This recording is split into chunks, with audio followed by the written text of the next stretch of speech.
All right. Let's see. We'll draw the winner of the giveaway after this first round. So Expedition Boy ticket space 1 for 50 gold on the line. Winner will be drawn right after this round is called. So make sure you enter. Otherwise, you'll miss it in the next 3 minutes. And both sides stealthing up now. The first round of the GVG tournament starts right now. Ink versus Officially Bud is our underway. first match. Let's go. One of 2 matches, actually. And we'll see if anything comes out of this stealth. Anything revealed. Not much being done here. Bud might actually try to go for another re-stealth. And coming out here and going to meet them heavy on and charging right in. Any bubbles? No bubbles coming out just yet. Wow, both teams actually preserving their bubbles right here. Ink gotta be careful not to get too overexcited over here. But really holding on to their bubbles for a very long time. There is the first bubble now. But they do lose a player on the side. It's a Reaper actually in downside. He doesn't have not got rest up, so that's the first kill in favor for Ink. Second player in downside on the side is Tempest. He's misforming out now. And actually gets down again, and Bud actually gotta be careful. Ink gonna go for the full clear and actually gets another kill. That's 2 kills confirmed, and Ink actually gonna take the first round of the first match in this tournament. And that's it. First round of the tournament goes to Ink. Something to note about Ink is they're actually becoming quite strong ever since the last week, I would say. I've watched some of their scrims in the last week, and they actually managed to do quite well against, for instance, Beam. Going about on even footing with them. So I think we might have to start considering Ink one of the potential candidates for the regional finals, at least, with the level that they are showing at the moment. It's looking very promising for them. Yeah, and I think one mistake I think Bud needs to be careful of is, again, you left your Tempest right there alone. No revival, unattended, and actually easy kill for Ink to just go quickly and realize that, oh, that person's unattended. Let's go finish that kill immediately. And, you know, Bud cannot allow such mistakes like that. A little bit, I would say, rookie mistakes. And they're going to have to learn to shake a lot of this off quickly as they go through this tournament. If you want to survive in this tournament, you're going to have to improve and not let mistakes like that, you know, cost you a round. Things like that should not be costing you a round. Yeah, you definitely do not want to give away free kills. It's definitely not a good sign. I would say also from the way Bud approached the start of the fight, the way they handled their stealth was kind of strange. Very old school with using gyros to prolong the initial stealth. You don't really see guilds do that very often anymore. Often they will save their gyros to use them to interrupt the focus of the opposing team in the middle of the round. If you want to use gyros after the first stealth, it's usually to get a better engage off, but instead they got revealed, so the gyros were completely wasted. And Ink had the better engage actually in this fight. That's for sure. I believe they will start at 1-0-0, if I'm not mistaken. Okay, I guess we'll just wait until that timer, I believe. Okay, Ink is stealthing, but is not really doing anything. And there might be a miscommunication, so they might go for a restart. And we'll start to see a bit more of that happening in these tournaments because, again, both teams want to kind of just make sure they're ready. You know, I mean, each team wants to prepare as much as they can before they go in for second round, third round, and so on. So, you know, and again, that's good. Guilds need to take their, you know, need to make sure their strategy is, you know, ready, and they want to make sure all their players know what they're going to be doing in the next round. Any possible calls. So, good for guilds to kind of just get that inside. Yeah, it's also possible that, you know, one of their players is lagging in the moment, and they might just decide, okay, let's make sure that everyone is completely ready when we start. Now stealth coming out from both sides, and here we go. Round 2 is starting. Early reveals, but not really hitting much on either side. No, but again, going for the gyro re-stealth. And they actually get that done there. They're gonna go all the way there. They are revealed. They are, and Ink might try and meet them on the field, and it looks like they will actually. And the bubble already instantly coming out right here, and gotta be careful, but to not have a couple players. You know, the Chronomancer a little too far off. Could have got picked off if Ink chose to engage that. The Reaper and downstep got rezzed immediately. Now Ink going for the big spike on the engage, and they do catch 2 players. The Reaper, and both of them get finished Reaper off, going down, and Bud might actually lose that Reaper if there's too much pressure. And it looks like they will lose another Reaper there, and then there's another 3 players down. Kill confirmed. Bud is now 3 players down, and going for the second engage here, taunting their players as they walk into them, and now Bud is just completely cracking 6 players in the downstate. No chance for victory anymore. Ink takes round 2. In quick fashion too, I have to say. Very clean, I would say, not even with very complicated strategies. Just they have a better spike, they have a better, group cohesion. Yeah, it kind of, seems like Bud needs to shake off any rust that they might be having right now. So yeah, they need to be a bit more, tight as a group. They need to be a little bit more aware of what's going on. I mean, the Chronomancer, did not get picked off immediately, but the Chronomancer for about a couple seconds very far off from the group. You don't want to do that, because if Ink actually chose to focus that could have been a kill. And yeah, you don't want to try and crack under pressure. So yeah, Bud needs to kind of, figure out what strategy they are trying to go for, and maybe think about if they'd like to just maybe counter instead of be an aggressor in the fight, because it looks like Ink is going to try and be that in this fight, and you don't want to try and do that when another opponent can do it better.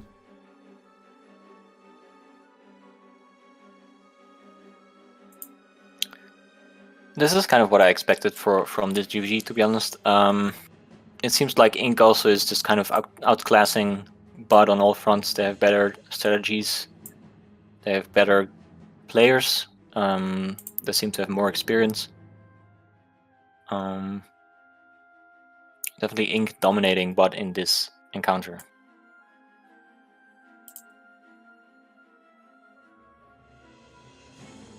All right, there's another winner. If anyone, yeah.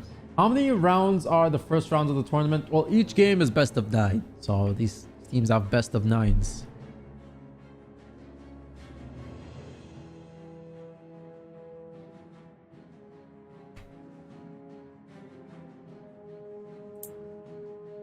And again, there's 2 rounds quickly in quick fashion to hard engage, and you don't want to, again, best of 9s rounds actually matter, right? Like, so you're gonna want to try and at least deny the enemy team as many as they can, and you have to realize, this is group stages.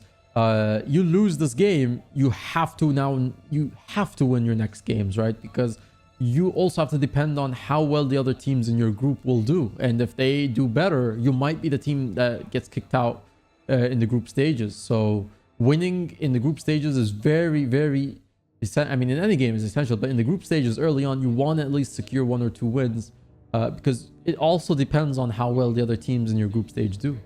Versus, double elimination, it's really just you yourself. Yep. And it's very harsh. There are 6 teams in each group, and only 2 advance to the regionals. Here we go. Hard engage is actually going to go immediately target the Reaper. Nothing coming out of there. Ink actually putting the pressure again on Bud, and Bud needs to be careful. A little too spread out there. You don't want to be doing that. That is what. And again, the bubble comes out, and I think they've been able to get a kill from this. Looks like no, but Bud needs to be careful. The Scrapper strayed a little too far from the group, and again, easy focus is right there, and does get focused. And they're gonna get dumped down, and are they gonna cleave that? And it looks like it will be a kill confirmed for Ink. Now the raid leader for Bud is down. He does get rezzed up by Signet, but actually on the rest they will lose another 2 players. Yeah, second kill now confirmed. Scourge So actually right Ink there, and then again this Sure. this game is going to Ink again, and Bud's gonna lose another player, and they probably will call it right here. And then, yes, they do. Again, very, very far off from each other, not playing too close knit. A lot of things that could be improved upon in their gameplay right now, and this is very, you know, very problematic for them, because we're getting the territory where they will ultimately start losing this match, as it's already the third round going up for Inc.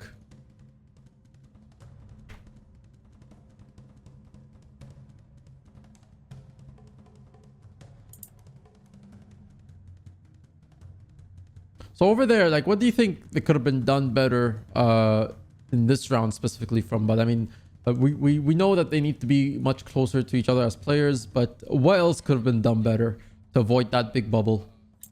They need to be more aggressive, actually. What's happening right now is that Ink just can walk in without any repercussion and just do whatever they want. But needs to at least start making enough damage happen to, you know, stop them from doing it at least once, right?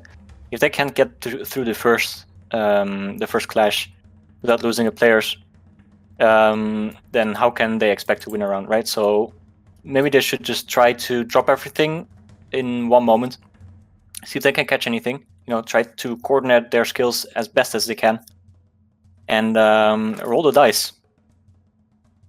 Both teams finally in the stealth.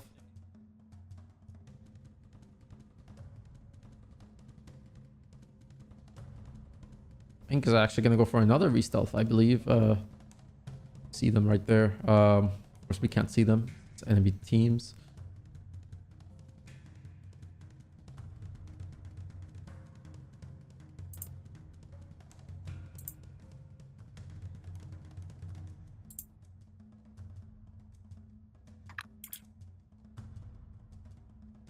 Not seeing anything.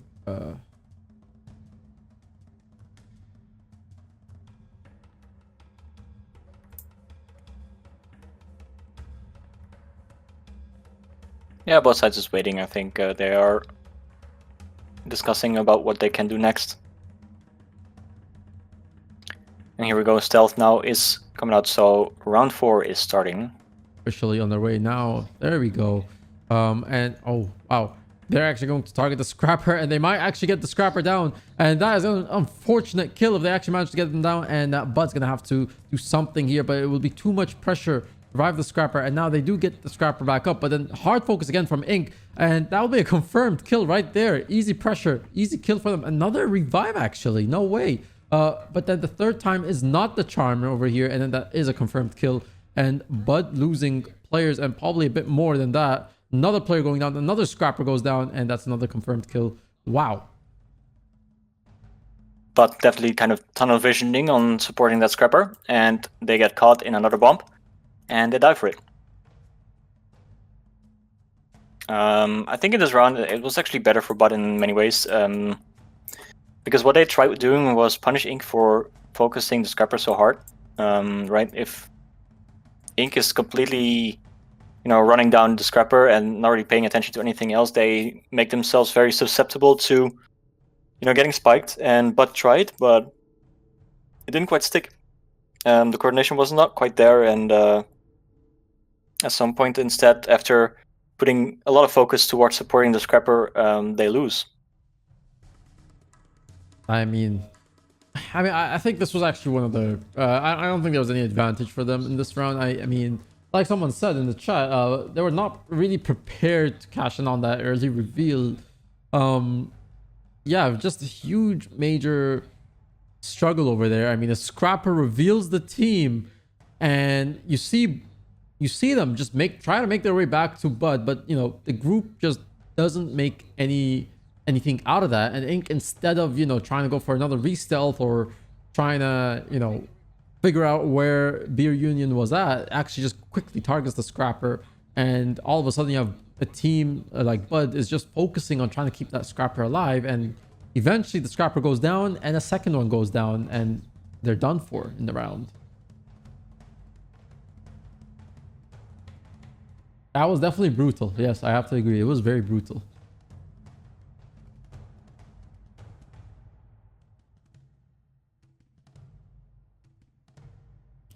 Has anyone seen what XV and Rude's score is right now? So if we have time, we could actually go back to cast that one as well.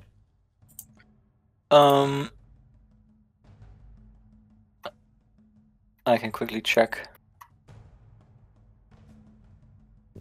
Someone be AFK in the chat. What's going on? No one wants 50 gold? Wow. Yeah, XV is also ahead 4-0. 4-0. Wow. Huge round wins in the early matches I mean, over as you here. would, kind of what you would expect, like the experience difference between the guilds is just very high. Definitely. Ink now going for the engage from stealth actually, and early bubble trying to catch but unaware, but managed to get out actually quite okay. But they're spread right now. They need to make sure to regroup, and they use a bubble to put pressure on Ink and make sure that it can move around the map more freely. Now one player getting a bit caught. It's a Reaper, I think. Yeah, Reaper will be focused very soon.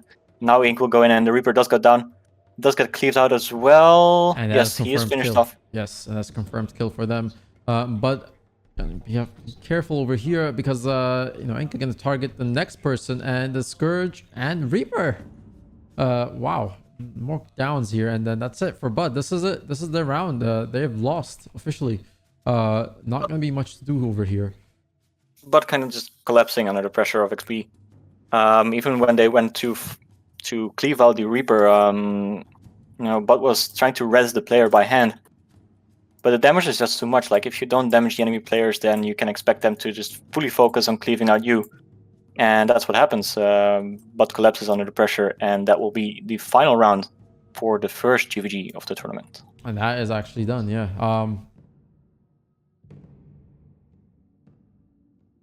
Oh wow. Well, I'm sorry, Loop, but it has to go to the next person. Like, I waited at least a minute before re-rolling this giveaway to the next person.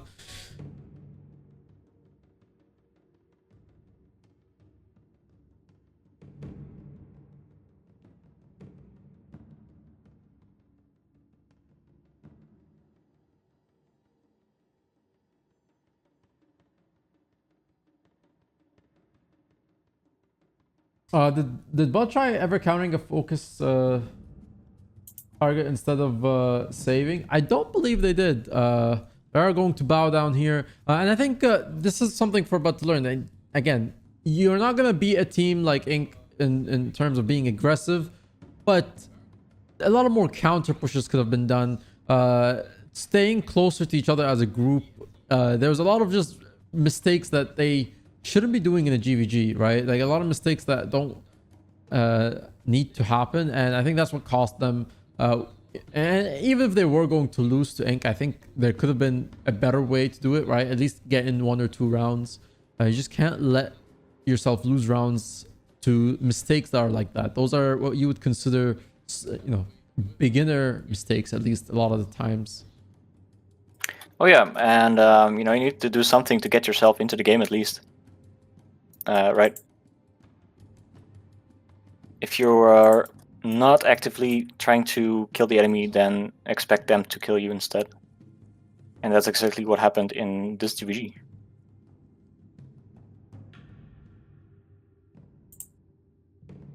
Yeah, and that's the thing. Yeah, no counters. So again, this is something they have to learn now. But of course, going to have a much more difficult journey to getting out of the group stages.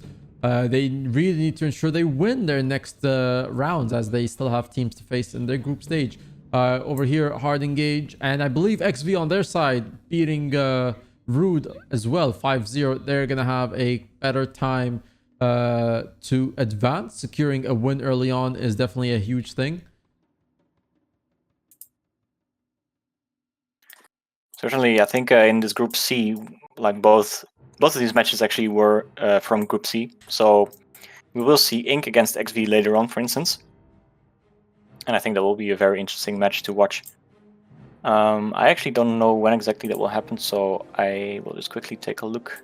Oh, we actually can go to the brackets for that. Mark as complete, and then we can go back to doing another giveaway real quick. Exchange for ticket space 1 for another giveaway.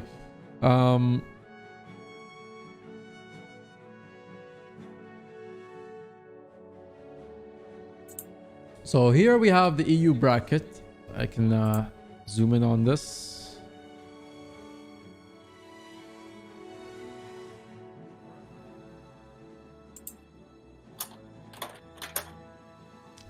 display capture. Oh, wow. That is a lot.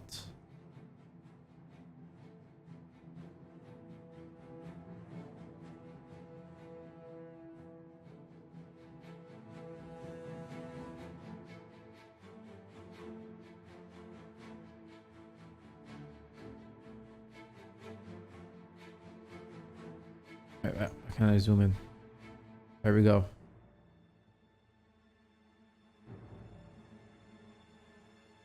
So today we've gone through these two teams. Officially, the first two matches of the GVG tournament have already been done, concluded. These will be updated on the Battlefly page soon. There's a Battlefly page as well if you want to check out the actual scores and updates in the group stages over there. Tomorrow, there we go. Tomorrow, CST. We actually got Why Aren't You More PMA versus DT dedicated. All right. And then we also have WHOP versus PMA right after that. So PMA actually pulling double duty tomorrow for their round matches. And this is, of course, this is on the EU side. NA today, I can bring that up for you guys shortly. There will be people covering the NA streams later on.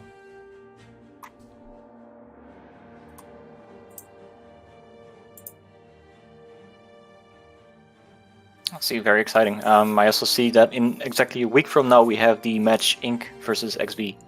Yes, there we go. On Sunday. That's going to be very exciting to, of course, cast for sure. On the 3rd of June. That's going to be a big heavy hitter over there. We'll see how that goes. There's a huge amount of games here to be played. There's just a lot of things to be played. But yeah, for tomorrow, this is where we are at. PMA pulling double duty, first against DT and then against WHOP. Interesting to see how that turns out. WHOP actually playing their first game of the tournament tomorrow. So see how they, you know, want to, and a lot of these big teams want to secure quick wins in the group stages just to make their, you know, the pressure needs to be easier on them as well. So how many guilds are participating? About 33, about 22 from, no, sorry. Not 33. 22 from NA. Oh, sorry. 22 from EU and 12 from NA. A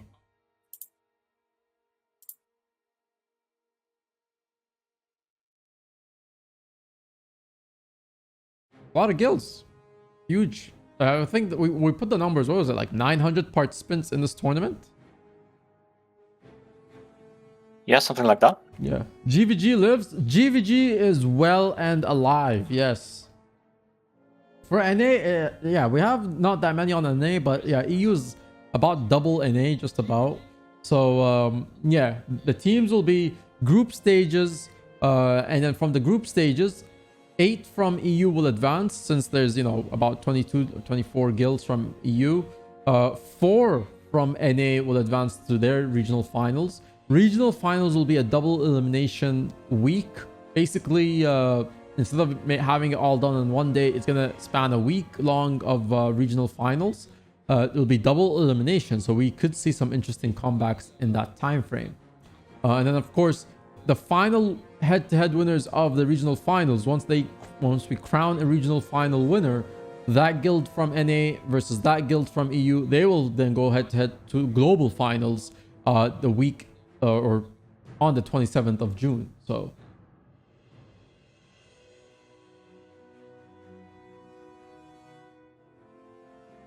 there's like at least 50 plus actual GVG guilds signed up on the Guilds of the Mist Discord, including those that are not actually participating in the tournament. Yeah. So in the tournament time frame, not everyone not every guild was going to sign up or had the time to sign up, but there are other guilds right now. Some of them are just chose not to register, and some of them also are kind of on break. But yeah, there's all in all easily 50 plus guilds, guys. GVG is not dead. All right, GVG is enabled, and thanks to some ADA devs, it is fully enabled now that we have these features to finally properly show you some of these awesome epic matches. All right,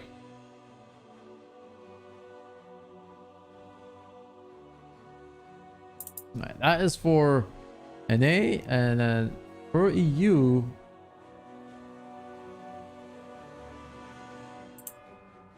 That's the NA bracket over here. NA matchups. So first games for NA will actually happen on the 31st, which is going to be tomorrow. That's going to be the boys versus ISUP, and then Requiem, RQM, Sunny, and Roy will go head to head, which is going to be very interesting to see. Gal and RQM going head to head. Oh no, I will bet on my boy Sunny. If he can win, easy peasy, Sunny. All right, no pressure, Sunny. I believe in you. I'm a little torn over here for the NA one.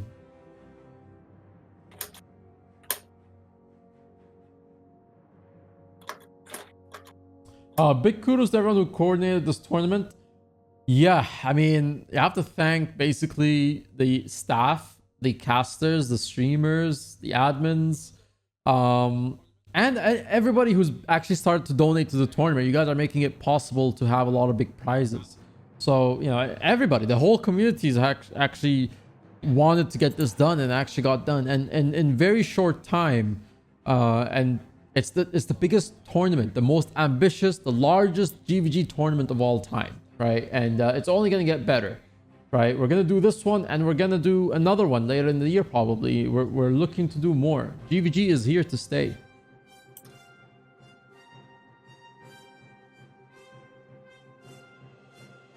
Can we have a shirtless Roy in the top left corner? Oh boy, I don't know how Roy would feel about that. Maybe, can you ask him for permission first? And if you, I'm assuming you actually have a cutout of Roy ready for me to put on stream. Go ask Roy, and if Roy says yes, then sure. Oh yeah, there is a very famous picture of Roy. We have it available. It should be somewhere. I'm well aware. Yeah, okay. Yeah, make sure you join those 2 discords, by the way. Make sure you join the 2 discords. Hurricane, thanks so much for the tier 1 subscription for 12 months being a legendary gem. GVG hype. GVG is well and alive.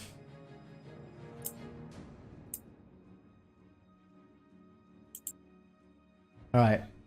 Is it time for the trailer reveal?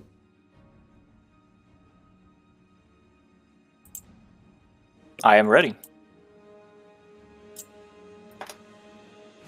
There's a bit more spread info on this preparation phase. Probably more people would sign as a player. I know I would like as a comp player. I mean, yeah, here's the thing. We have done... I mean, there's been plans to do a GVG tournament since 2019 for a long time. Garfield was actually... you casted as well, and I think you did compete in the Battle of the Mists for... was it? Yeah, I was in WHOP at the time, or it was called Sen back in the day, but Sen Guild. And yeah, I mean, in terms of donations, all you gotta do is send to either me, Roy, or Teapot, guildspacemm.4269 if you'd like to donate anything. And of course you can, just not raw gold, anything but raw gold. But yeah, it was really at least a year since another tournament was underway. Of course, we don't have the scene as active as it was last year, so we obviously couldn't do it last year. I've been wanting to do one since maybe 2018. So even before I was a streamer, I wanted to do something. And then becoming a streamer allowed me to maybe consider the option of maybe one day doing a tournament. So me, Sunny, Roy, and then I spoke to Atros as well. Like, we came and kind of just talked about like what's the thing that's holding us back to doing a tournament. And really it was the transfers. So nobody can fund that much transfers because it's going to cost at least 40 to 50,000 gold just on transfers. So I said I'll fund the transfers, not a problem. And they're like, all right, we'll do that then.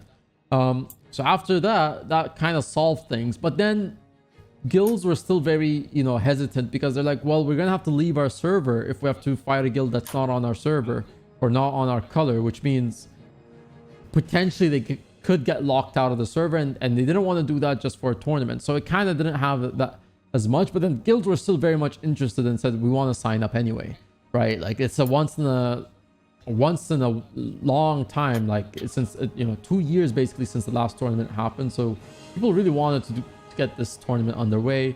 I spoke to Noxy, who actually edited the whole trailer, by the way. Noxy is the person who worked on the trailer. Spoke to Tros to get me help with, setting up the footage for the trailer, and then we kind of like planned how we wanted the trailer to flow. Roy brought in a couple people from Heartstuck. I brought in a couple people from United Arts of Tyria. Sunny brought in a lot of help from the GVG Discord. A lot of the people actually, organizing this tournament are actually players from the GVG community. So, and World vs. World community, really. So, it happened in very record time. Did Noxy do the motor trailer too? Yes, Noxy actually also did the Masters Arena trailer that you saw last year.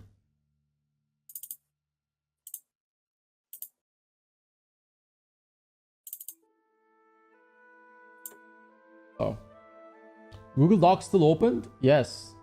I mean, I'm not sure what's the problem there. Especially blocking view. Is there another thing going on right now? There's an IQ against Ink Scrim. Oh, there's a scrim. Oh, you know what? After the scrim, let's reveal the trailer after the scrim. All right, exclamation point ticket space 1 for 50 gold on the line, ladies and gentlemen.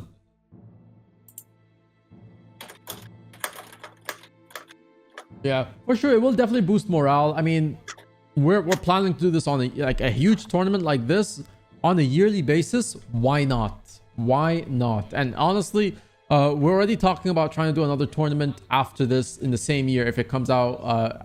Probably like when End of Dragons comes out will be the next tournament. So we're already discussing that. It could probably be another global final tournament, like, as big as this one. Or we're thinking of just maybe doing 2 smaller region tournaments and then next year doing this tournament again. So this would be like a thing we build up to every year. So yeah, I mean, we have the foundation now, and it's good. And it's also we've had the help from other people who organized this stuff before. I mean, Garfried here casted and played in the last tournament. We've had people who played in Bullyfoot's tournament in 2017 and 18. So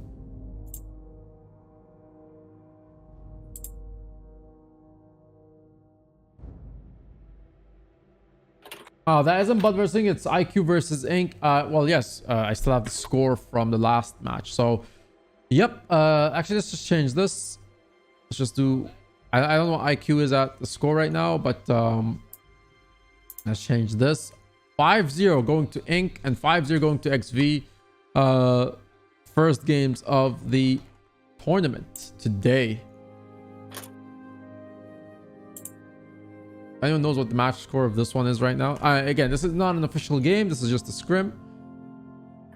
I believe Ink has been winning at least so far. I'm not sure about the rounds.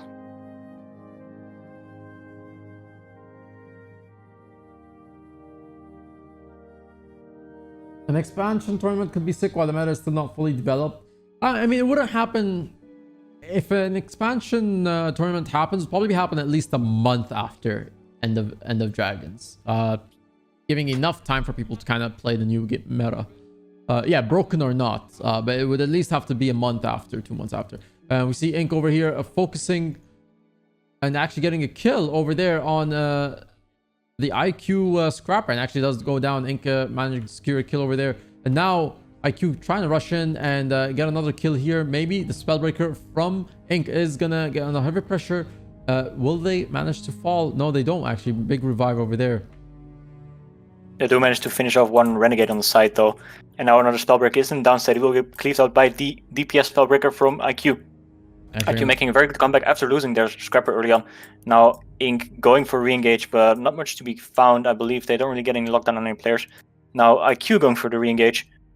Ink now trying to disengage, but they lose one player on the disengage. They do get be careful because their firebrand is low. Manages to recover actually, so not gonna be a kill for IQ. And IQ is a little too squandered over here. Oh, very big spike now. Ooh, big Ink spike over losing there. 3 players here. And that's actually a great comeback from IQ, and they managed to finish those down players immediately. Will get called over there. IQ actually winning this round. Wow. Very instructive fight for Ink here. What you need to be careful of if you focus the revealer on the start is that you don't get engaged on yourself, because you're gonna be revealing yourself and you're gonna be exposing yourself while the enemy team is still in stealth. And so even if you get a catch on the enemy revealer, you are still being very vulnerable, especially if you are in the corner here, like on the side of the wall of the arena, because there's not much space to run away to if the enemy does actually go for the engage on you. And so Inc. also lost like 2 players on the engage when IQ ran into them. And they really have to be more careful if they go for a revealer like that, because you have to be ready to dodge out of the enemy engage. And they were not ready.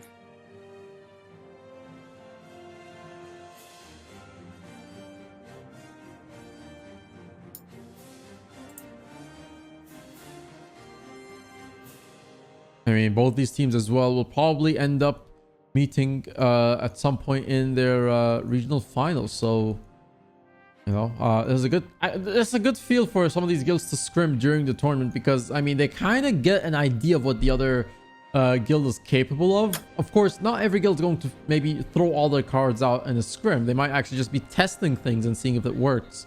And that might not actually be a strategy that they finalize for whatever match they have. So, but it does kind of, you know, throw some things into play, because you know you scrim a guild, but then later when you meet them in the tournament match, it's a different game altogether, not the same.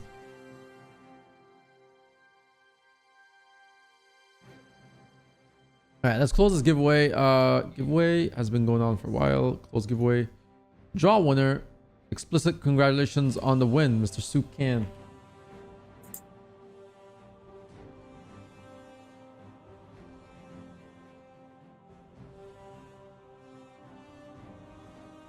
Gotta put your account in the stream chat below, please.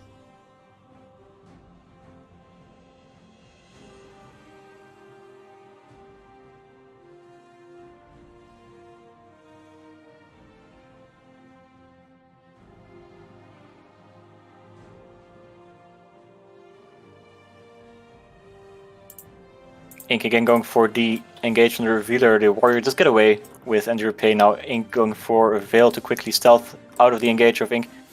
Bubble comes out, but not much there with the bubble. And Ink gonna go in for another engage, and IQ kind of just trailing here, making sure nothing happens.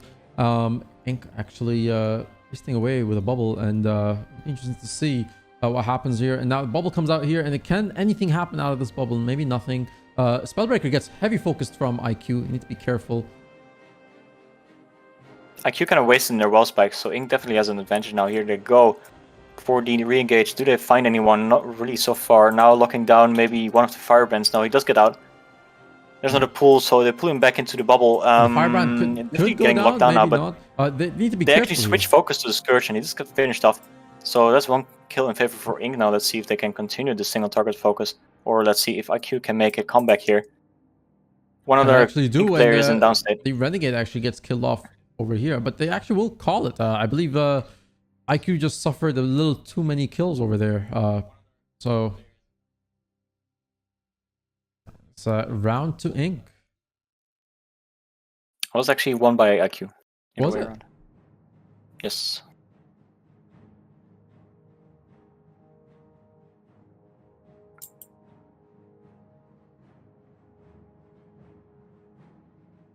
Ah, that's wow.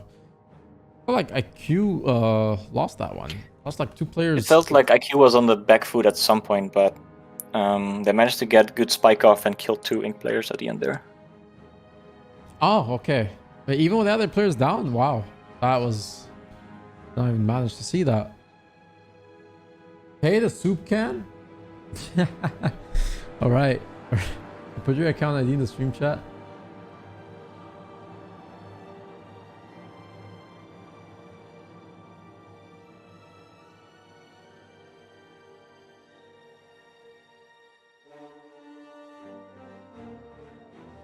Oh, there you go. Okay, found your account ID.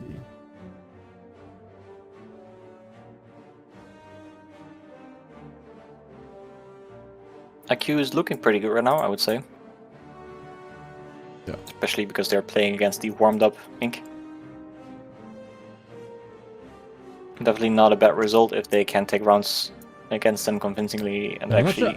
I'm not sure. Be ahead in the Apparently, scrim. we missed 2 scrims or 2 rounds, so I'm not sure what the actual score is, but yeah, not bad. I mean, Ink is in fight mode anyway, so I mean they just came off a heavy win, or I would say actually an easy win off of Bud, but still in fight mode anyway. Yeah, I mean, it would seem that these guilds are more or less even footing.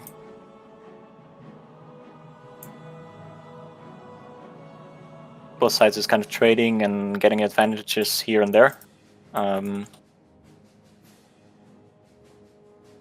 Trading blows, as you could say. Sometimes the one guild will win, sometimes the other. There we go. Stealth now. For both sides, IQ going through the waterfall. Trying to get reveals on Ink, and there are the reveals, so they know where they are. And they're gonna actually engage. Will IQ that. go for the engage? They will go for the engage, and who will they target over here? Firebrand doesn't actually get anything on them. Bubble goes out, but nothing comes out of that. And Ink is gonna turn around and try and get something out of their end. Nothing coming out of that bubble as well. And both guilds collapsing onto each other now, and any pressure happening. A couple Ink players do get focused, and it looks like the Firebrand gets pulled in and might get finished over here. That is a huge amount of spike there. Firebrand is killed off from Ink, and might lose another player shortly afterwards. Yeah, Ink has to be careful. They will lose over time if this fight goes on for longer, because they are missing the sustain. And now one more player is in downside. He does get finished off as well immediately. I think it was also another Firebrand. It was. So this is too much of an advantage for IQ to continue the round. If you lose 2 Firebrands, it's over. Like, the loss of stability is just too much. You will be locked down.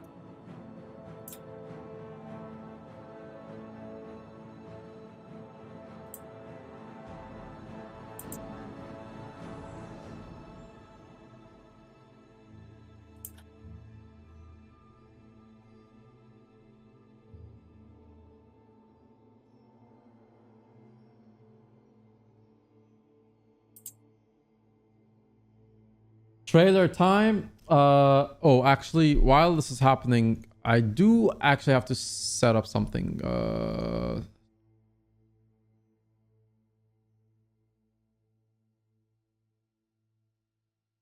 Let me just switch to Discord real quick. If you wanna, if they go and you wanna call it, just call it, Gar. Okay.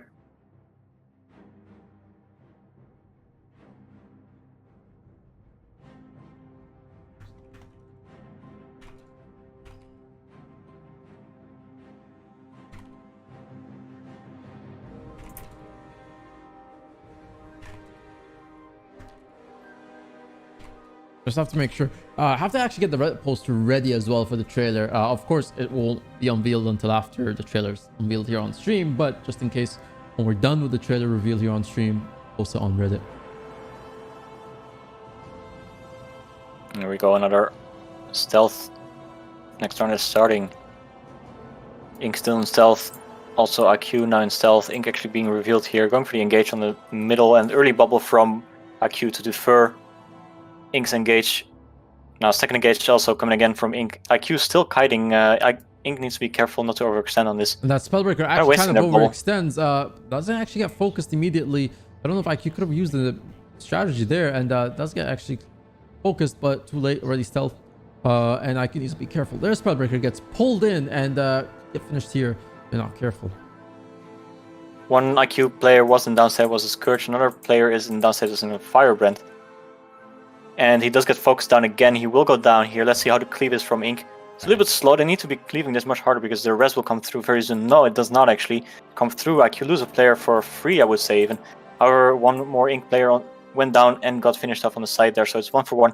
Now Ink going for the re-engage while IQ is trying to neutralize the fight. IQ is a little bit spread out here, and there's another Firebrand in the downside here. They hard res him. Get the Firebrand up and might actually counter. Here, this is the time to counter if they want to make it. They do see a couple players. I see an Ink player did get finished there. They got down, but instantly rest up again. Now IQ, I feel, is taking a lot of pressure, and they're trying to neutralize the fight, kiting in towards the center. However, they will be low on cooldowns here. Yeah, for sure. Now IQ going for the re-engage after regrouping, and they drop a bubble. Now actually, this is a very good spike from Ink, from IQ. There's 4 players on the downside from Ink. One gets rest up, but the other one will get cleaved out for sure, and that's it. Ink calls it. Very huge spike on the bubble from IQ. Very nice. Final bubble to actually kind of finish that round for them. Yeah, a little slow on the revival of their Firebrand, but Ink could have been a little fast. That was actually their only mistake in that round. Just a bit of slow revive on the Firebrand, but able to keep sustaining, and you know, even with their loss of even with the loss of like burst or anything, they still kept a bit of pressure to go in for the second bubble. And the second bubble actually, like you said, spiked and gets them the kills. Very good pressure there from IQ. Very instructive round again for IQ this time. Sometimes if you're under pressure, the best thing you can do is just stop fighting a bit. Move away from the enemy guild, and if they let you, regroup, get your heals out, wait for some cooldowns, and then go for a re-engage. See if you can deliver a better spike. And that's exactly what IQ did in this fight. A very good tactical victory for them.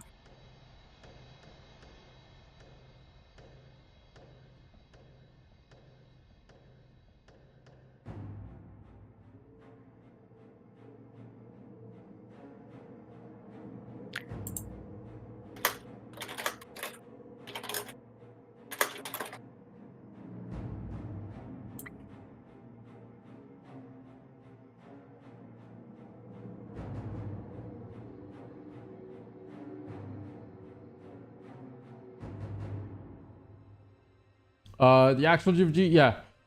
We are watching, the actual, or scrims, I would say, yeah. GVG's already happened. XV versus Rude. XV wins 5-0. And then Ink versus Bud, with Ink taking it 5-0, which will round up the two official matches, the first two official matches of the tournament today. Ink and XV taking 5-0 over their opponents. So this is just a scrim right now after the GVGs.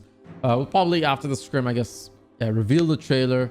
Atros or somebody, or Sunny, or somebody needs to post the Reddit trailer, or have the link ready. Once we reveal it on stream, they can post it on Reddit.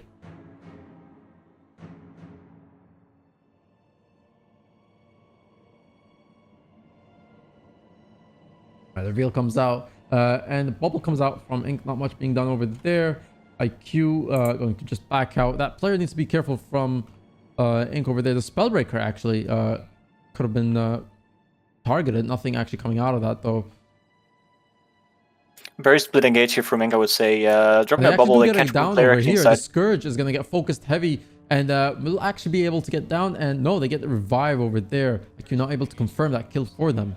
Bubble coming out here, and it will it do anything in return? Nothing here.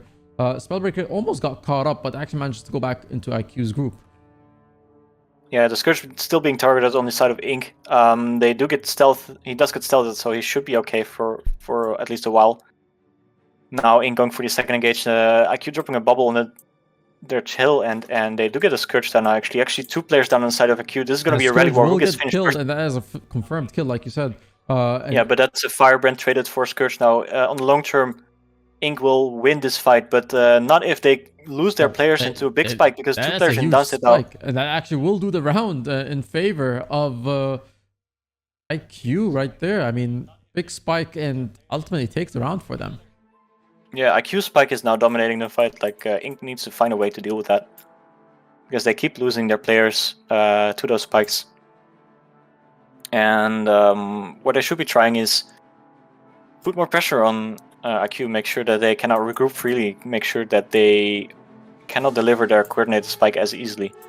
Right? If you put pressure on the enemy, they are not able to coordinate their damage as easily, because they need to use their cooldowns to survive. So definitely a matter of Ink not really putting enough pressure onto IQ at this moment, at least. Yeah. All right, is the trailer out yet? All right, after, like I said, after the scrim. But you know what, chat, get whoever you need to get into the stream right now. Tell them trailer reveal is happening soon, TM. And soon TM is probably the next 10-ish minutes or so. So yeah, get whoever you need to get on stream. Let's go. Make your announcements on every Discord. We're going to reveal the trailer, and then we're going to take over Reddit with a Reddit post immediately. Soon TM, so in 5 years. Soon rhymes with June. No. I would like to have this trailer out before the start of the month, right? We've officially kicked off the tournament today, so trailer must come out today. Soon as in alliances. Well, at least, you know, I mean, not to take a hit on it, but at least I can guarantee the trailer right now. You can't guarantee alliances, but you can guarantee a GVG trailer.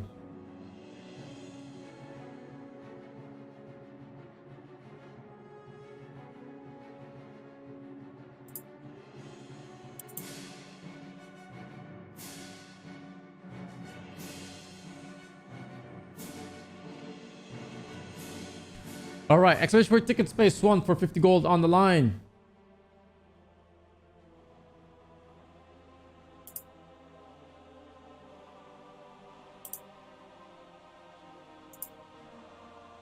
Oh, by the way, I got socials. If you want to follow my socials, you know, subscribe on YouTube where the trailer will be, and you know, follow me on Twitter for all the updates to the tournament and everything else. Discord, stream Discord, Instagram, you know, and maybe even just join the Alliance Discord, guys. United Arts of Tyria. All right, join United Arts of Tyria Discord.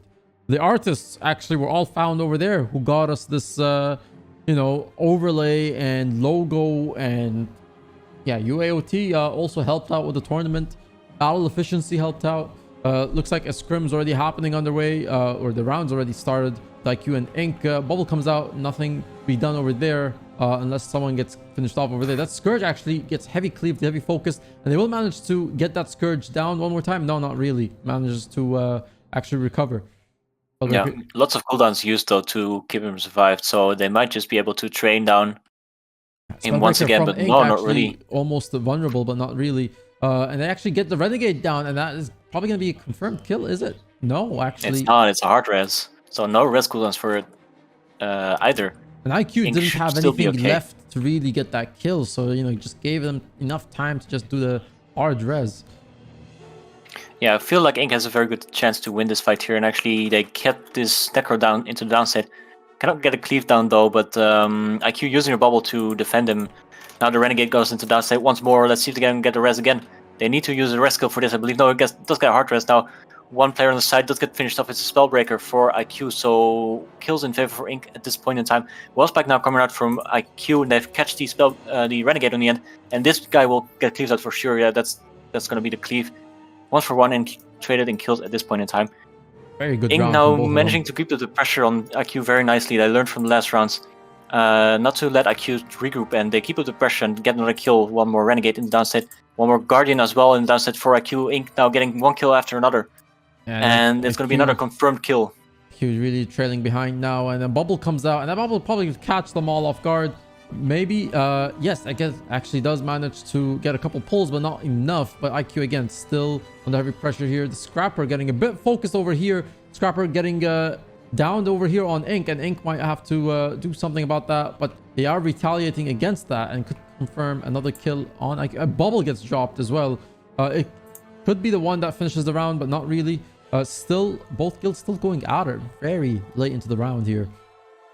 The NG did get finished off though, however, so IQ definitely on the back foot here, losing 5 players at this point. Another NG is in the downside. He will get cleaved out. He'll get gyroed out, but I think he got cleaved out nonetheless, even though he got stealthed. And IQ just buying time. That's 5 kills in favor of Ink. It's a round that's basically heavy in favor of Ink right now, and IQ just buying time. Manages to, well, the Spreadbreaker actually just goes insta-down, killed off immediately. And that's it.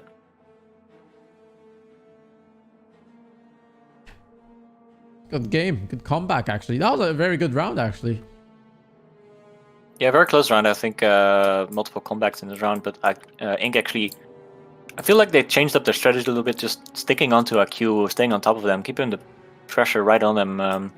This is the way you can push your advantage. Yeah. And actually going for more... I mean, you see Ink actually trying to go for more spikes over there. Try and catch IQ, you know, and you saw that IQ is the ones that are trying to do the spikes themselves. I think actually just turning their own game plan against them. And even when the spikes didn't hit immediately, they just maintained pressure, confirm the kills, secure the round. Yep, for sure. Yeah. Ink learning from what IQ has been doing, and this is definitely something you want to be doing in scrims. Yeah. Hey, adapt to different strategies in the fight. Learn how to play with them and learn how to use them in GVGs. Yeah, this is some good GVG. We are tracking kills to see how bloody... Yeah, so funny thing, some interesting stats we're going to include in the tournament are like how many kills, how many rounds were played, like just things like that to just, you know, cool facts, basically. It's actually nice to cast now, yeah. Chat, are you ready for the trailer reveal? No. Am I interested in ever playing GVG myself? I've played very few games a long time ago. I am interested. I haven't played actively as a GVG player in maybe in 2015, really. So I'm probably very rusty. But I follow very closely with the scene just because I basically WW is really my thing as what I play in Guild Wars. So maybe one day. Maybe one day, you know what? Well, maybe make a I don't know, TP guild. Yes, I don't know. We'll see. So I meant to show match during the globals. Oh man, I will. I don't even know. I honestly don't even know what role I would play right now in the team. It's been too long. I wouldn't even know what role I'm comfortable with. All right, and considering that you like playing Ranger, maybe Imop Soul Beast could be fun for you. Yeah, it could be Soul Beast, yeah. Something like that. Ink now going for the engage with the bubble, and they catch one, I believe, a Guardian out. No, it's a Scourge. He does get rest immediately, though. Ink trying to continue the pressure with second bubble here, and they catch more players inside the bubble. Not really much damage going down. And IQ trying to chase down multiple players and not actually able to get anything out here. But Ink loses their Spellbreaker. That's going to get cleaved down. Probably, yes, it will get cleaved down. IQ confirming a kill for their team over here. Scrapper almost had to be the second one, but not really. IQ now going to try and focus another player to get into their kill count. IQ actually lost a Scourge on the side of that, so it's 1-for-1 at this point. But another Mithril Squire does get finished off from Ink. I don't know what class that was, but that's going to be 2-for-1 in favor for IQ. IQ now trying to reset the fight a little bit and catching actually one player on the tail end of Ink. Not really supporting their tail enough. I think Ink really, can do but a better job. From IQ, from Ink actually almost could have went down there. Need to be a little bit more careful, a bit more overextension there. But IQ, I believe, does manage to get this round in their favor. Yeah, a little bit of overextension there. Could have actually ended terribly for them if they were not careful. But manages to get the spike done and get the job done again. You let me drive, Gal. Oh man, Sunny. I mean, I will be leading them to a slaughterhouse if I do that. The anxiety level is rising. Yes, the creator of the Massive Arena trailer is here. Actually, the person who made the trailer here. We gave Noxy basically about a month, maybe. And, you know, the whole tournament was probably planned for July maybe, but then we moved it up a month because of well, we thought at the time it was going to be relevant to the relinks, but I guess not anymore. So look at the roleplay, by the way, from IQ. Very nice, making a circle. Yeah, very nice. All right, it stands for the Q in IQ. Chat, we are ready for this trailer. I believe we are ready for this trailer. I don't know if who made the Reddit post or will be making the Reddit post.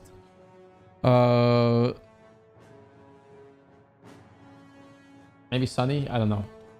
Diamond subscribing at tier 1 for 14 months streak. Let's go. Get well soon, Habibi. Thank you so much for the tier 1 sub and the kind words. Yes, my surgery went well. Thank God.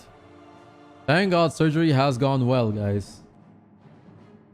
Atros will? Okay, well, so he actually has the link. He's, I guess, maybe assuming that I have to post this. I guess, yeah. And then make sure we post the Reddit link here. As soon as the trailer is done, we post the trailer link on Reddit here. We need to upvote that, all right? We need to see a lot of upvotes. And just post it to all the communities to upvote.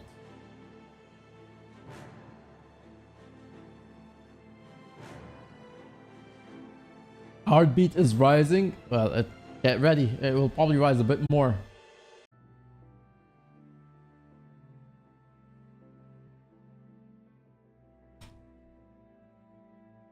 The kills are almost ready.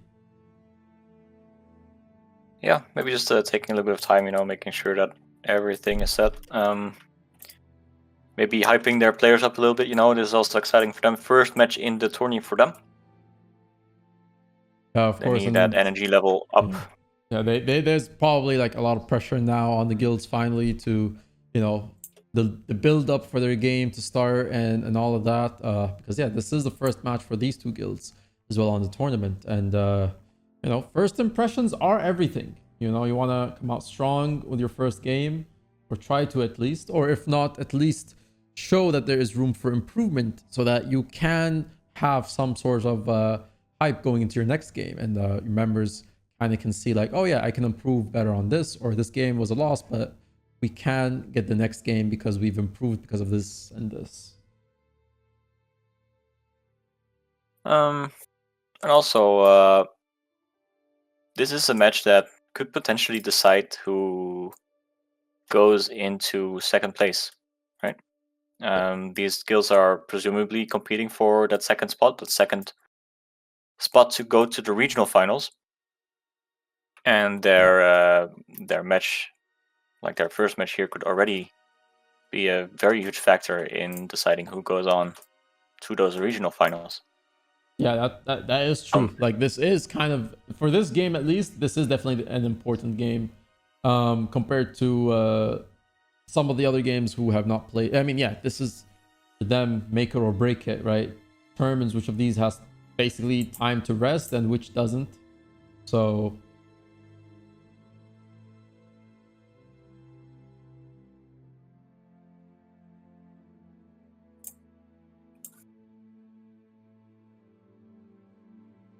have to see how they spar with each other. I mean, WHOP is a heavy favorite to win in this group as well. So, you know, you got DT, PMA, and then you also have SOT. You got 6-1-3, and My Baguette Will Never Die. So for those teams, it's very important however PMA performs, because they're going to be pulling two of their games today, right? So if PMA wins one game, loses one, or if PMA wins both games somehow, or if PMA loses both games, that's going to tell the other guilds, all right, how much more are we going to have to put in for our game, or how much more pressure are we under, right? This skill, I would say most of the pressure is on PMA because both of their games are today. And depending on the score, it's going to determine what other guilds can step up and take second place in the group stage. Oh yeah, and I think it's also going to be interesting to see if PMA, for instance, can take a match off of WHOP. Because this is, in some cases, might also matter for whether they're advancing or not, right? Because at some point, if guilds are having equal score, you have to start counting the total amount of rounds they won. So even if you can win one round against a higher tier guild like WHOP, this can still be pretty important for actually making it through to the regional finals. That's true. Yes.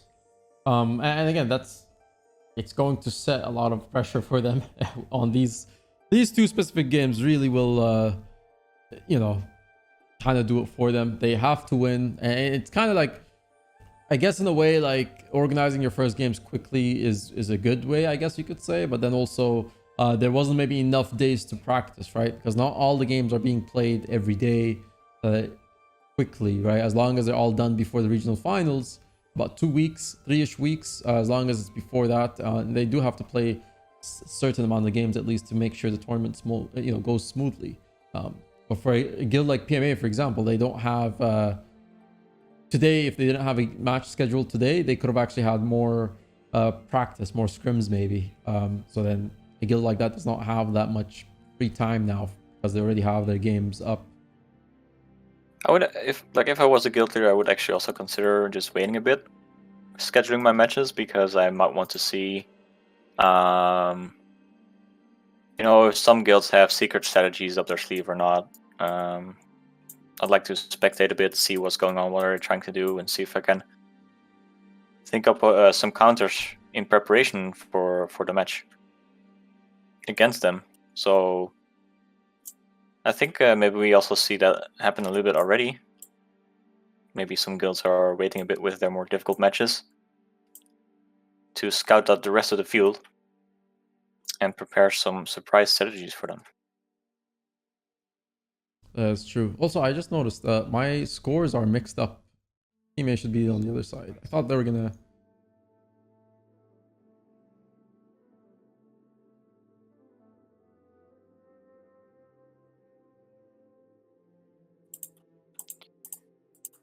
It does seem like they're taking their sweet time. Yeah. Well, I think I just saw the stealth. Is that it? They're off. And it looks like they are off. First official round for this game is scheduled. And they are going to begin now. And you see DT is actually charging right through the center. And PMA actually going for a second re-stealth there. Hopefully trying to catch something off guard. DT going a little back here, but they might meet in the center. And you see the the Reaper. Insta-focus from PMA and insta-down. Confirmed kill from DT. Very quick kill on the Reaper. He was out and revealed very early on, so no chance for him to survive. He was immobilized and targeted out. However, one more downstate on the side of DT. Does get rest up. No, he does not. One more Warrior also very low. He might go down even to Connies. No. Yeah, they managed to revive the Warrior, but still more pressure in, and the Spellbreaker from DT will go down. Still gets to get rezzed up, and then a bubble comes out, and it catches a PMA player off guard and actually gets them a kill. Yeah, one player of PMA killed now. It was a Scrapper when just went down, so that's 3 players down now for PMA. I think they'll call it. That was one It's round. gonna be GG in favor for DT. Yeah. Yeah, huge problem actually on the start. The Reaper actually had no swiftness on the side of PMA. No, instant target, instant down. I mean, not even a chance. I mean, you saw how fast that cleave was. That was a huge, quick burst to make sure that Reaper really had no chance to get revived. Not even cooldowns would have been able to bring anything out of that. No chance indeed. Like if you know you are revealed, you have to be ready for getting targeted. But then also, if you don't have swiftness, especially on the engage, you're gonna be falling behind no matter what. You're gonna have to use more dodges to catch up with the rest of your team. So this is actually a preparation problem for PMA. Did they actually apply swiftness to that particular party, or did they forget to? That's going to be a huge problem for PMA if something like, very basic like that continues into the rest of the GVG. And we'll have to see how they can improve on that. And again, that first round doesn't really give them much to say like, oh, we could have done better on this, because that first round really a player didn't have the right swiftness and gets caught off guard, quickly gets killed. Doesn't even give them a chance to say, oh, what did we do that we could have made better, right? It's just a round that they knew was not going to go well. And of course, PMA has a couple people who get exposed over here. And we'll see DT actually trying to rush them now. And we'll see PMA get probably put in again into just a stealth, but too late because DT is already full rushed and throws out the first bubble. I think coming out of that, maybe might try to focus the Spellbreaker here, but nothing again. Both bubbles coming out. Yeah, good bubble from the PMA now actually coming out. There was illusion, so nobody died so far. Now DT going for the re-engage, and there's actually 3 kills and immediately getting banished. 1 kill already confirmed. They are trying to hand rush the second kill a bit far onto the docks area of the GVG arena. Now PMA is kind of trying to disengage, trying to recover from that hard hit from DT, but DT just using a bubble to confirm the second kill here. Now Tornado coming out just to banish the downstates. Down, and that might be a confirmed kill, and they call it before that happens. DT takes the second round in even much more dominating fashion there. Very nice actually to see though from PMA that they did manage to get a good bubble off and get some downstates on DT. However, their cleave was just not good enough. They need to, and we saw in the previous round as well, they managed to get some downstates, but just not quick enough on the confirmation there to capitalize on it. Yeah, and not quick enough to even at least cleave, right? So again, some bit of an improvement in terms of how they handled it, but a few more mistakes. Particularly interesting how they quickly, they re-stealth just as DT had caught up to them in their part of the field, right? So interesting enough, they also weren't able to kind of do much out of that stealth. The second stealth didn't really do much. It kind of just maybe allowed them to get a better position, but wasn't a good opener for them. And DT's first bubble actually didn't do much, but then that second bubble, as you mentioned, gets caught and brings 3 down players immediately on PMA's side and swiftly puts the round in their favor.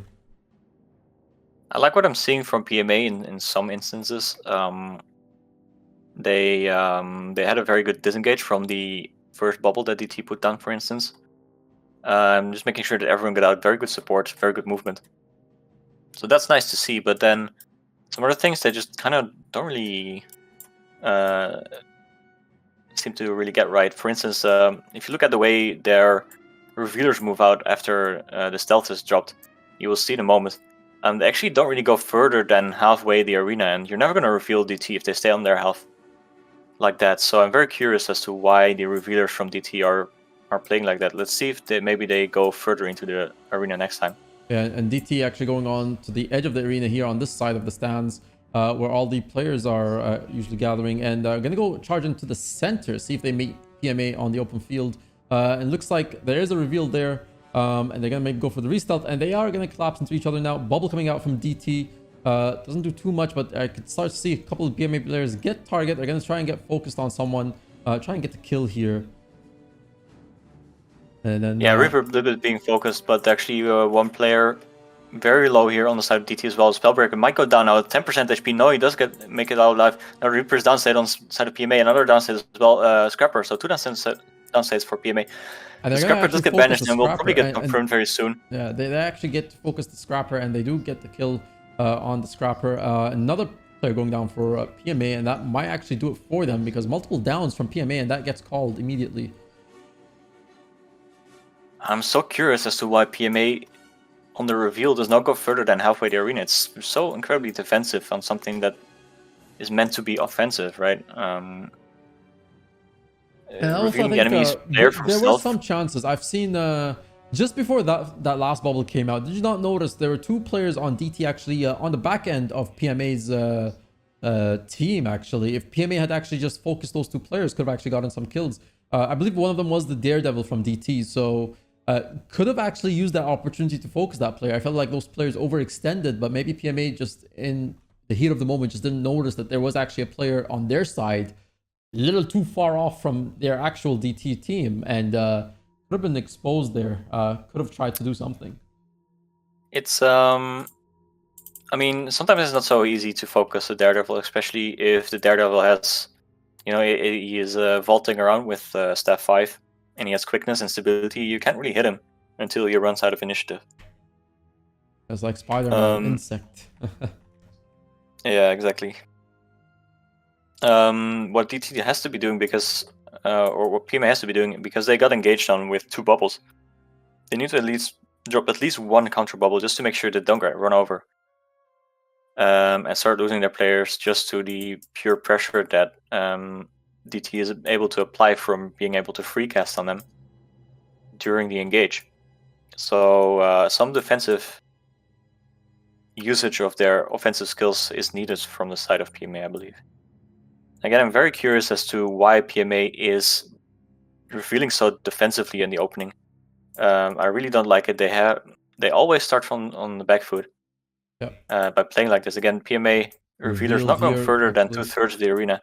Yeah, they are revealed here, and again, yeah, like you said, like they're allowing DT to come to them. Like, why are you playing defensive? And DT is actually going to jump into them right now and immediately throws in their bubbles. Can they get anything out of that? Yes, they will. The Scrapper from PMA gets focused, and I don't believe they'll be able to revive that Scrapper. PMA losing a player over there and confirmed kill over there, and they're gonna focus on the next set of players immediately here. Positioning for PMA is pretty good, but they're still losing players. Just, I guess, just to the sheer pressure that DT is able to put out. There's a second bubble coming out now, and many kills on the side of PMA. They're gonna have to call this round. Yeah, this soon already. Very soon, and I mean that is gonna go heavily in favor of DT. 4-0. Only 1 game or 1 round left for them to actually secure this win. So, of course, no pressure on them. They just need this 1 round, and they might, you know, if they keep it up like this, if PMA has no change in strategy, this is going to be a confirmed kill for their team, and really sets a lot of things into play for them. They will have to struggle against WHOP, which is another big favorite to win. And the last thing you want is to go into the second game of your night where you're also against a much stronger team as well, and you know that. If you lose these 2 games, you're basically done for in this tournament in the group stages, right? There's just very little you can do on your end.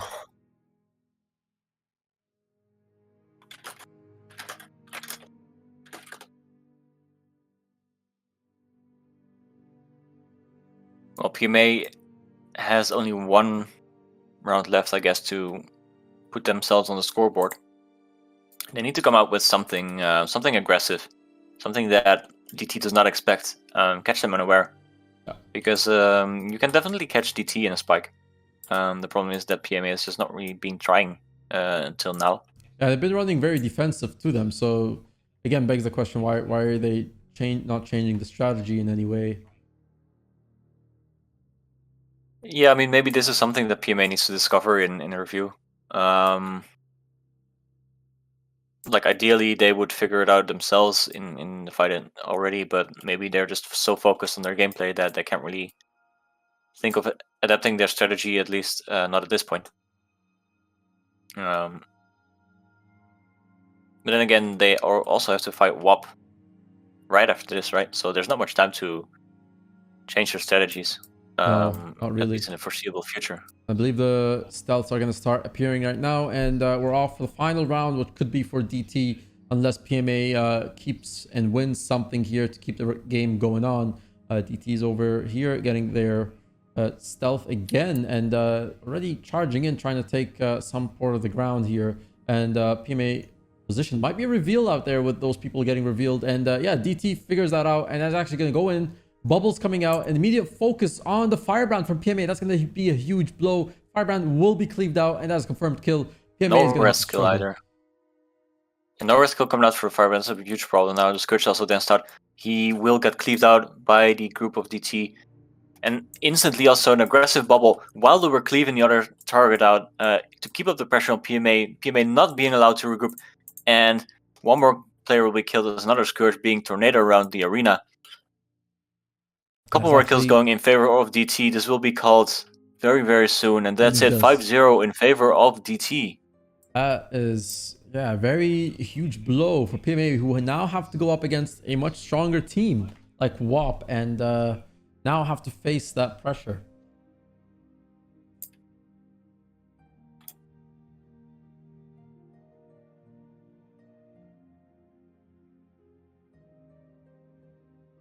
By the way, you do not see the class icon on targets because of the scoreboard. Oh.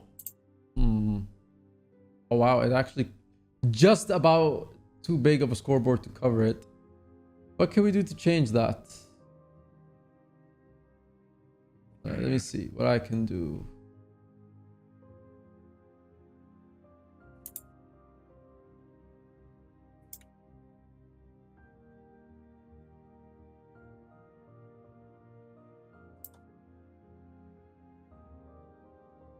I probably could increase this by a lot. I mean, it's going to cover some things, but...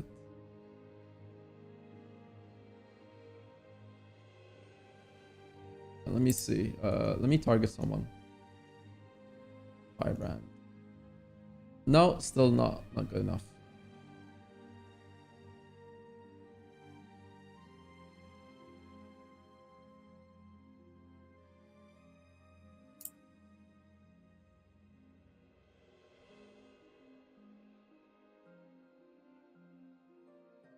Need to target somebody. There we go. How's that do? You could just about see it. Okay.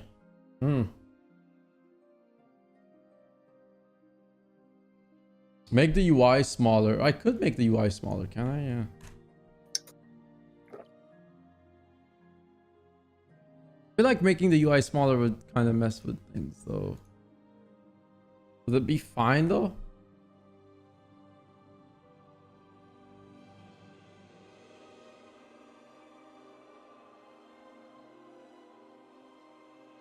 It does seem to work. I can see the icons like this. Yeah, but wait, now it messed up because now it's a little... because I changed the size.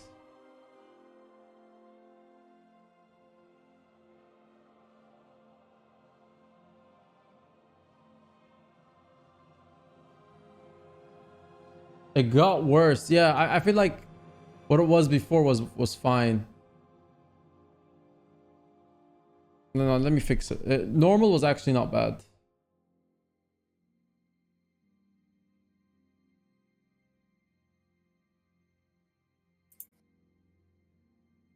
Yeah. Can't say It's hard about to say. the rest of it, yeah. Okay, here we go. WHOP against PMA. PMA actually does get landing on exposed PMA. immediately from WHOP, and I think WHOP understands that and will just charge straight up. And bubble coming out from WHOP, I believe, or PMA came out with a defensive one. And already a player gets targeted, already tornadoed, and the Scourge from PMA insta down and will get confirmed, cleaved out. PMA already down a player. That's the first kill in favor of WHOP. Now PMA going for the re-engage and going for a bubble here, but they lose a player on the backside of it. There's a scrapper being finished off on the side of the bubble. Another player going this down should here, and be that's the PMA just Spellbreaker. collapsing. Yep, and Lich already coming out from WHOP, and already game called, I think, GG in favor of WHOP, already taken in the first round of the match.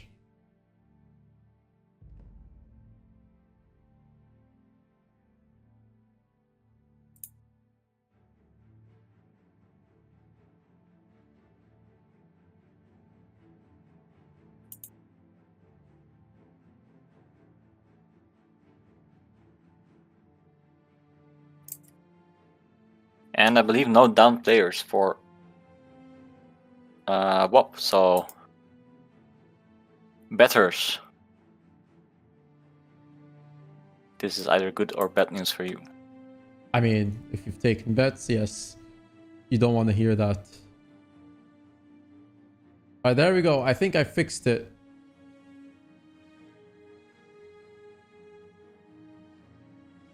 Let me see if I target someone. Yes, we have fixed it. Wonderful.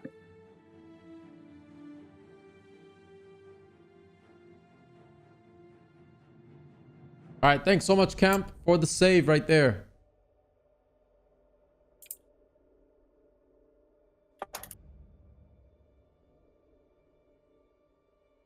Round 2 starting right now. WHOP stealthing and PMA stealthing.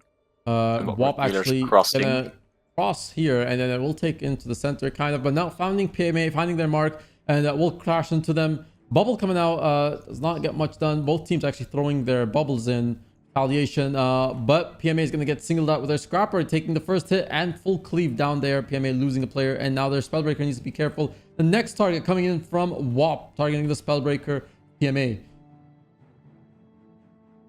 WHOP just kind of pressing W here in these fights. PMA just kind of cracking as soon as they get engaged on.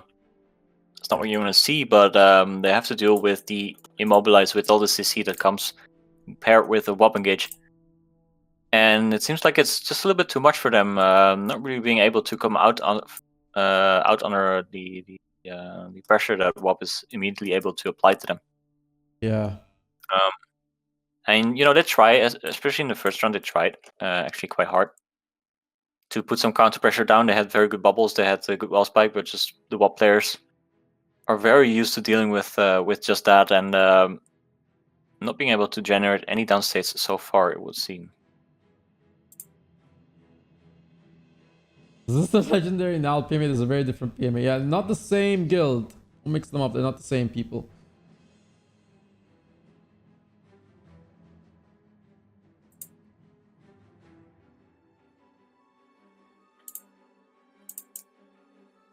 So this is on EU currently.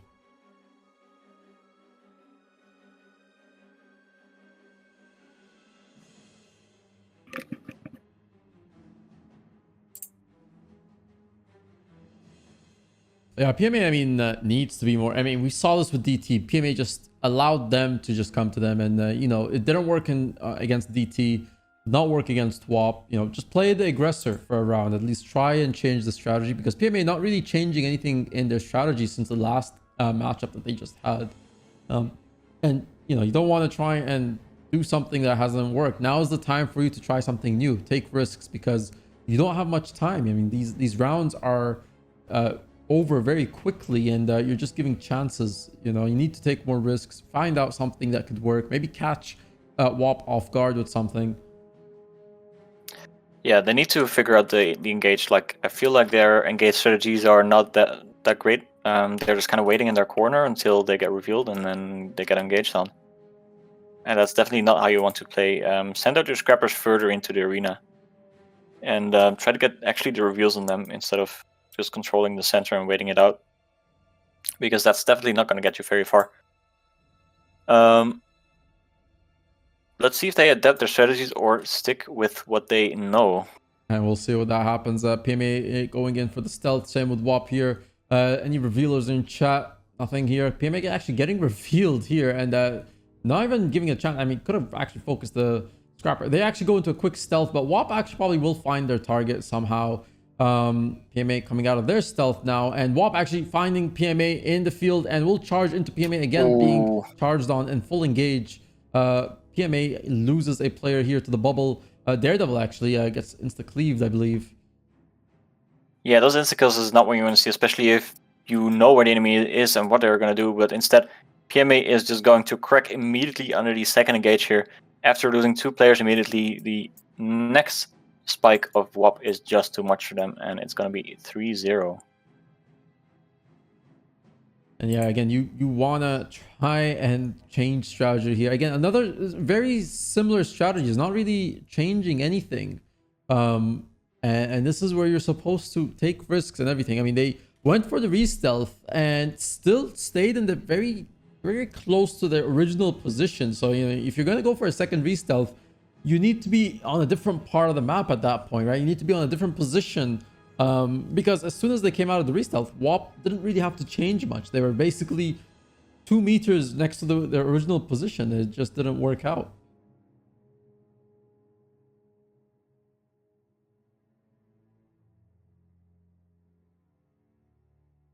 Yeah, I feel like, I mean, if PMA cannot get past the engage problem, then they cannot actually start the actual GVG, right? Because actually in the current meta, in the current GVG meta, the engage is not all that important.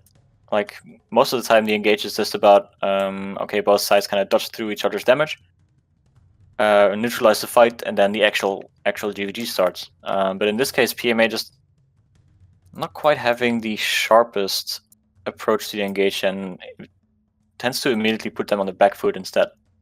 Yeah, that's not going to help them either way. And yeah, like you said, I mean, engage doesn't have to happen, but being able to at least not allow the enemy to dictate the fight, the engagement, right? Because you can get a guild to fight you first or come at you more aggressively, but you can work around that so that they're not actually going to fully come at you and engage your entire group. But PMA is allowing WHOP to just run into them, right? And it's going to be an issue here. And let's see, PMA does get revealed, and WHOP immediately finds their target and is about to collapse onto them. Bubble coming out from WHOP doesn't do anything. PMA just kind of dodging through that. Now bubble coming out from PMA.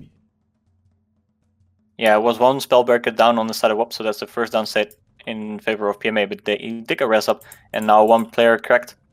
It's a Chronomancer being killed, and the res is very slow, but they do get a res up. So also getting cleaved out here on the side from the game main action, and that'll be a confirmed kill.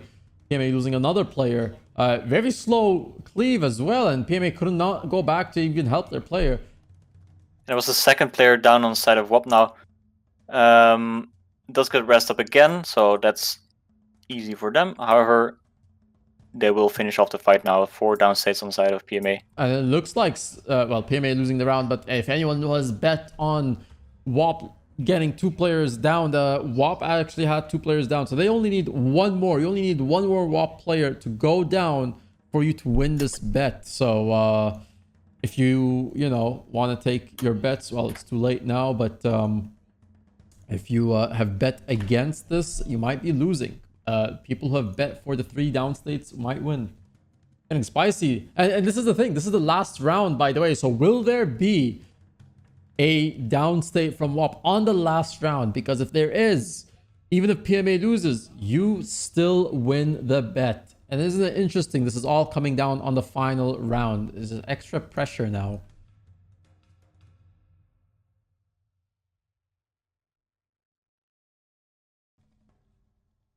Isn't the spectator... players going down on purpose? It's possible. Maybe.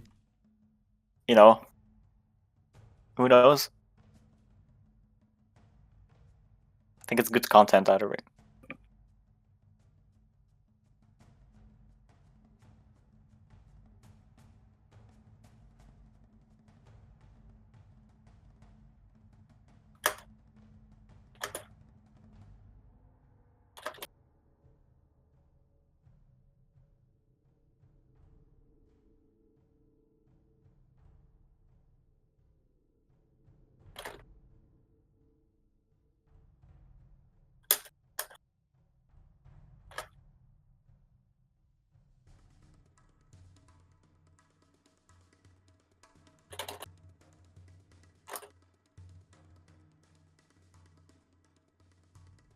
Yeah, final round about to go underway.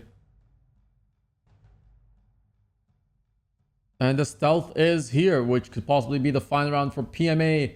There's no change in strategy, but can they get a down player from WHOP? Can the bet succeed? Will it be fulfilled? PMA getting exposed here, but going to try and charge WHOP directly to the open field here, and nothing happening out of that. Bubbles coming out from both sides here. Anything gets nothing actually gets taken down. PMA actually able to regroup out of that bubble from WHOP. WHOP collapsing on for a second bubble on them. Not be able to take anything, but they are focusing the Spellbreaker very hard from the enemy team. And PMA kind of collapsing here. 4 dances, 5 dances now for PMA, and that's going to be it. Cleave coming through. Betters in shambles or very happy. Yes, and the bet does not work out, ladies and gentlemen. You have lost the bet. The round is over, and WHOP takes the win for the match. 5-0 here in this game.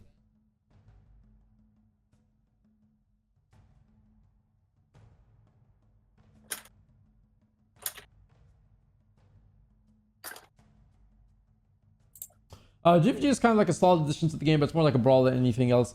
Yeah, so original GVG in Guild Wars 1 did have like basically objectives. Like it wasn't just killing and brawling. It was actually you had to kill the enemy team, then charge basically. Like it was, to describe it, it was, you know, fighting plus conquest in the terms of objectives. Actually, the best way to describe it is fighting plus stronghold, specifically from PvP. So, yeah, I mean, if you're spectating from the outside, it can very quickly already look like it's just a brawl, but there's actually like a lot of strategies and a lot of tactics involved. Yeah. It's just that if you... Yeah, why didn't they implement Guild Wars 1 GVG? I mean, I guess because the game mode wasn't really officially recognized. Maybe they could, maybe they would. We'll see. But yeah, Garfield's about to say something. Basically, like, there's more to it than just brawling, which if you want to explain a bit more, Garfield, in details? Yeah, I mean, there's like a lot of different strategy involved and different kinds of counterplay to what the enemy is trying to do.